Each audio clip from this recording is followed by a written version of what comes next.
ভারতে মুসলিম বিদ্বেষের নগ্ন দৃষ্টান্ত শীর্ষক উপসম্পাদকীয়টি লিখেছেন সিনিয়র সাংবাদিক এলাহি নেওয়াজ খান। বছরের শেষ দিনে ভারতের পররাষ্ট্রমন্ত্রী জয়শঙ্করের ঢাকা আগমনের পর অনেকে মনে করেছিলেন দুদেশের সম্পর্কের বরফ গলতে শুরু করেছে। হয়তো নতুন বছরের শুরুতে সম্পর্কের নতুন দিগন্ত উন্মোচিত হবে।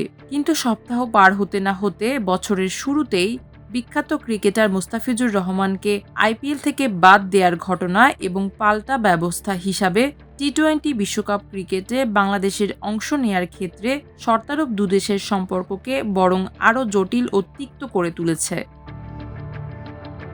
মুস্তাফিজ ইস্যুতে বাংলাদেশের সিদ্ধান্ত দুটি।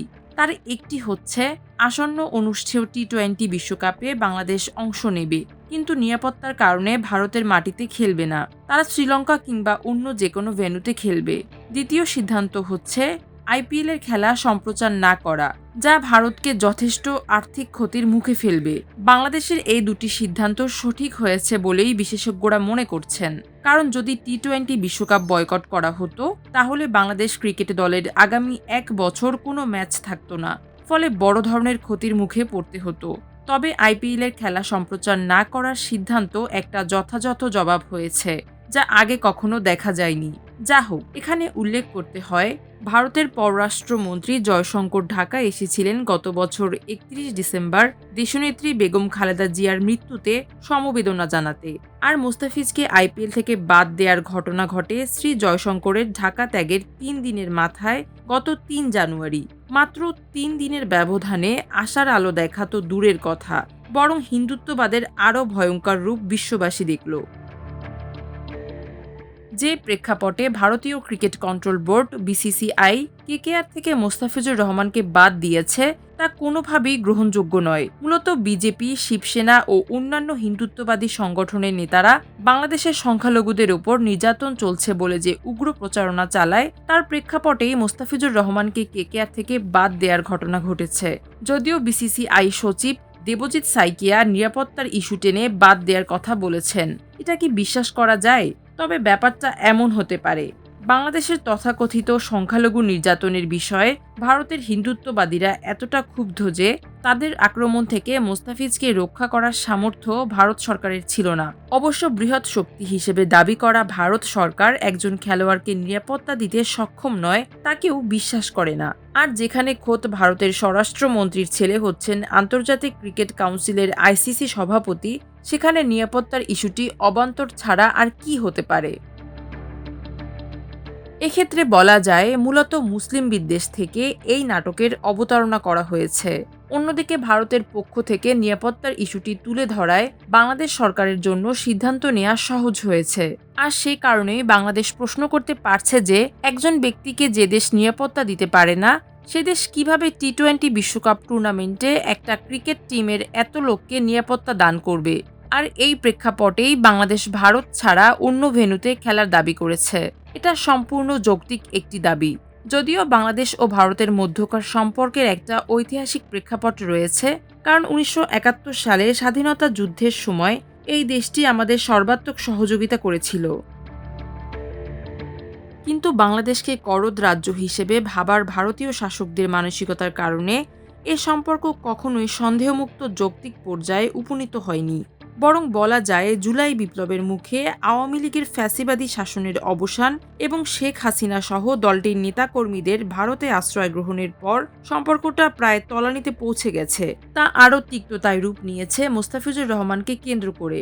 বিশেষ করে সাম্প্রদায়িকতার অজুহাতে মোস্তাফিজকে বাদ দেওয়ার ঘটনায় এটা প্রতিভাত হচ্ছে, ভারত ক্রমান্বয়ে এমন একটি অসহিংস ও উগ্রবাদী হিন্দু রাষ্ট্রে পরিণত হচ্ছে, যা সম্পূর্ণভাবে একটি সাম্প্রদায়িক রাষ্ট্রে পরিণত হওয়ার ইঙ্গিত বহন করছে।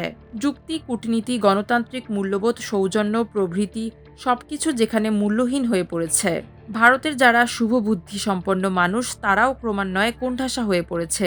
পরিস্থিতিটা এখন এমন এক পর্যায়ে পৌঁছেছে যে বিজেপি শাসনামলে ভারতের হিন্দুত্ববাদী সংগঠনগুলো কেবল রাজনৈতিক মাঠে নয়, এখন খেলাধুলার মাঠেও হাত প্রসারিত করেছে এবং খেলাকে রাজনীতির হাতিয়ার হিসেবে ব্যবহার করছে।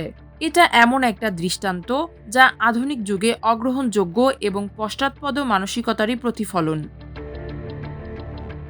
যদিও এরই মধ্যে ভারতের মাটিতেই অনেক ক্রীড়া সাংবাদিক ও রাজনৈতিক নেতা মোস্তাফিজকে আইপিএল থেকে বাদ দেওয়ার ঘটনার তীব্র নিন্দা করেছেন।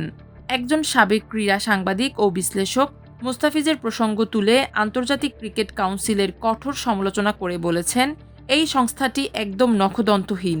তিনি বলেছেন, যদি ফিফা হতো তাহলে ভারতের কান ধরে এই খেলোয়াড়কে খেলাতে বাধ্য করত।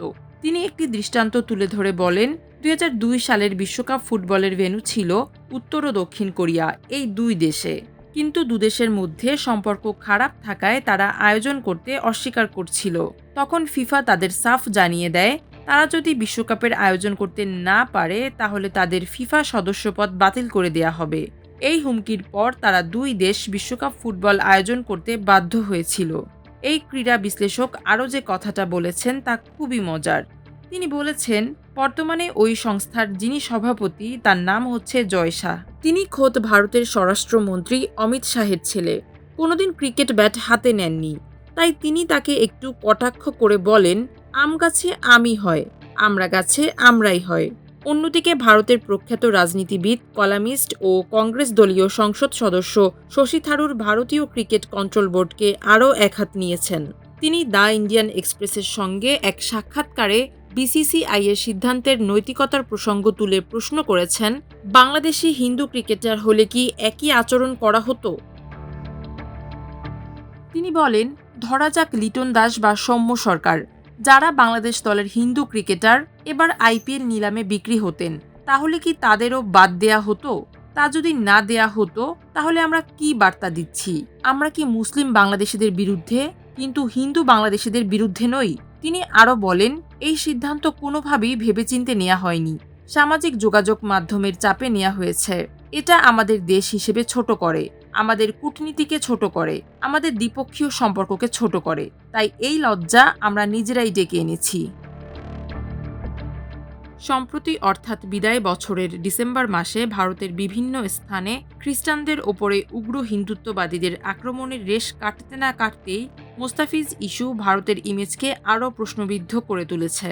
এই হিন্দুত্ববাদীরা মোস্তাফিজ ইস্যুতে কেকেআরের মালিক এবং প্রখ্যাত অভিনেতা শাহরুখ খানকে বিশ্বাসঘাতক বলতেও দ্বিধাবোধ করেনি, কারণ তিনি একজন মুসলমান।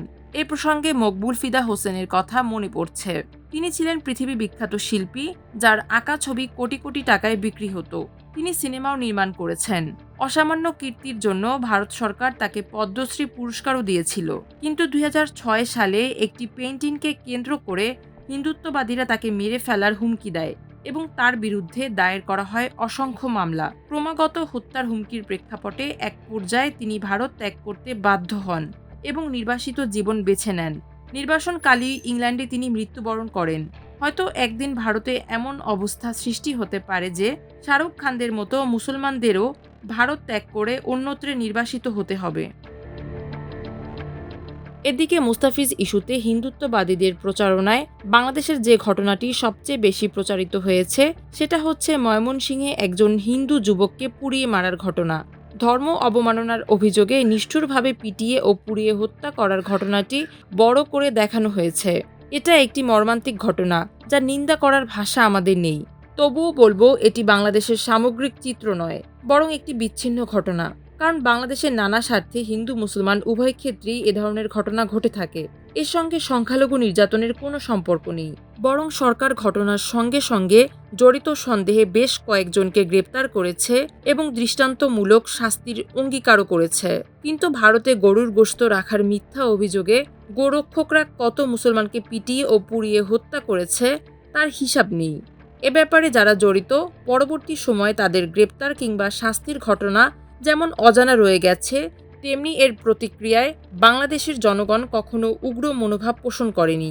বরং বলা যায়, বাংলাদেশ চিরকালই অসাম্প্রদায়িক এবং অনন্য এক সম্প্রীতির দেশ, যেখানে হিন্দু মুসলমান একই রেস্টুরেন্টে একই টেবিলে চা ভাগাভাগি করে পান করে। এখানে ভারতের মতো জাতপাতের বৈষম্য নেই। যেন কবি নজরুল ইসলামের সেই বিখ্যাত লাইনটির মতো, মোরা এক বৃন্তে দুটি কুসুম, হিন্দু মুসলমান।